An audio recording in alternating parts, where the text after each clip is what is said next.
18 పడిమెట్ల పైకెక్కి గుడికే భక్తులకు ఎదురొచ్చే బంగారు స్వామి.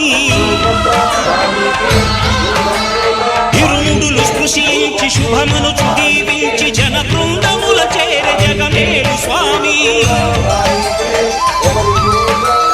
తన భక్తులను నిల్చు తప్పులకు తడబడి ఒక పక్క ఒరిగెన ఓంకారమూర్తి.